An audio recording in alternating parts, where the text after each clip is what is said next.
What we're going to do today is to test for positive ions, cations. And there's two different kinds of tests that you can do. One of them is called a flame test, which I'll show you in a moment. And the other one is, well, it's really called a precipitate test, but I kind of nickname it a sludge test, and you'll see why. Now, for the flame test, there are various things you need. Obviously, the Bunsen flame, but you also need one of these. I don't know if you can zoom in on that.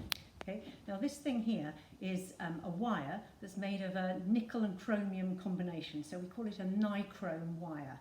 Now, we can just as easily use a platinum wire, that works very well as well, but obviously platinum's a lot more expensive, so in school we tend to use this nichrome wire. And the reason we use it is because it's got a high melting point, and when I put it in the Bunsen flame, just need a nice gentle flame on this, when I put it in the Bunsen flame, it doesn't produce any sort of colour. You can't see anything coming off this, okay? To carry out a test, you need to check first of all that the wire's clean. And we use quite concentrated hydrochloric acid. It's 5 molar, so it's pretty concentrated. And I'm going to dip the wire in there and then stroke it through the flame, just to check that the wire isn't producing any colour, it's not contaminated with anything that might have been used on the wire beforehand. So I don't think it's producing any particular colours, so I'm quite confident that that's clean to use. Now what I'm going to do is to dip it into the hydrochloric acid again to make the wire wet, and that will help my sample stick to it. So the sample that I'm using here has got lithium ions in it, so we'll see if it produces a colour in the flame that would be characteristic for lithium. Okay, so it's giving us a really nice classic ruby red colour, and that tells me I've definitely got some lithium ions on my wire. Okay, I need to clean the wire so that I can complete the test for another ion. This is the second sample. It's got sodium ions in it, so we're going to look for the characteristic colour that they produce. Now, I'm not sure how the colour reproduction is on the film. Might look quite orange, but we describe this as a golden yellow colour. You might have seen this if you've got a gas hob at home and you've let pasta or rice boil over a little bit, the flame will go the same colour there, and that's because of the salt in the water of the pasta or the rice when you're cooking it gets into the gas flame and generates this exact same effect. So that characteristic golden yellow colour is sodium. The next sample I'm going to test is potassium chloride, so we're going to be looking for a characteristic colour for potassium ions. Now this one's sometimes quite difficult to see. Should have a lovely sort of lilac-y pink colour to it, and you only see it for a fleeting moment when it's in the flame. Trouble is, if I try to hold the wire in the flame longer, the wire starts to glow and then you get an orange colour off the wire, which masks the colour of the potassium. I don't know if you can see it's getting a kind of pinky, sort of purpley, lilac-y tinge into the flame there. Let's do it some more. There. Okay. And you might remember when you've seen potassium react with water, and the little flame is generated on the surface of the water, the potassium's whizzing around. That's also got a characteristic sort of pinky purple colour that's very distinctive, that tells us we've got potassium present. This sample is calcium chloride, so we're going to be looking for the characteristic colour that goes with calcium ions. And I have to warn you, it might look very, very similar to sodium, and in real life it actually looks very similar to sodium as well. I'll just give it a quick test now. I don't know if you can tell, it's got a slightly more rich or sort of burnt orange colour to it, and the way we describe that is as brick red. Now, I've never seen any bricks that colour in all honesty, but it's quite helpful to use the standardised language, because if they mention in an exam paper that something produces a brick red colour in a flame test, you know it's calcium.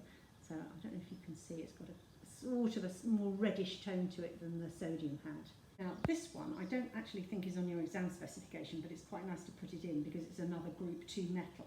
This one is barium, and it has quite a pretty colour to it, so I like to use it. And this one, here we go, is described as a lime green or an apple green. It's quite distinctive. Let's show it again. Yeah. And that's really nice as a contrast with the next one I'm going to show you that also has a green cast to it, but is very different in tone. Now, the final one I'm going to show you is copper ions. Now, it's usually quite easy to tell that something might have copper in it anyway, because it's always got a very strong bluey green colour to it. So I don't know if you can see the colour of the crystals in the first place, but that would be a massive clue to me that I was dealing with something that had got copper in it. But this is the final test, the proof, is the flame test. And you can see it's got a really lovely, strong, bluey green colour in that flame test there. There's little kind of hints of blue around the edge of it. It's quite pretty.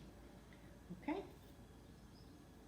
Okay, in these little spray bottles I have some ethanol with some metal salts dissolved in them.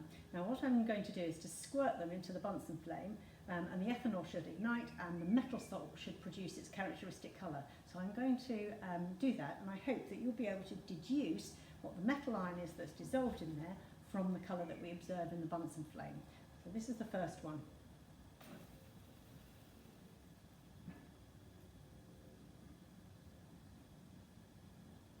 I hope you think that that was lithium.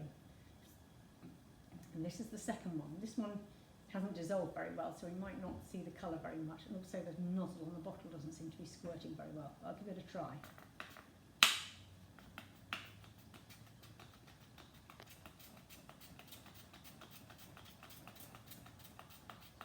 don't know if you can see any hints of colour around there.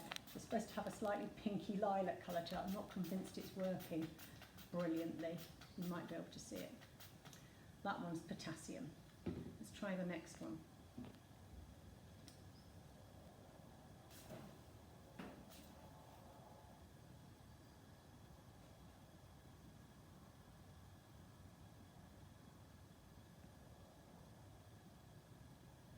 Okay, that one had an orangey reddish tone to it, so I'm hoping that you think that was calcium. And this one, a bit of a giveaway from the colour of the solution in the bottle. I'm going to give this one a try.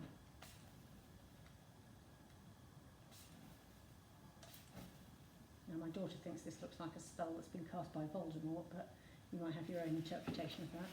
That one, very characteristic bluey green colour, has got copper 2+ ions in it. And this is the last one. Very strong golden yellow colour. This one has got sodium in it. Congratulate yourselves if you got them right. Well done.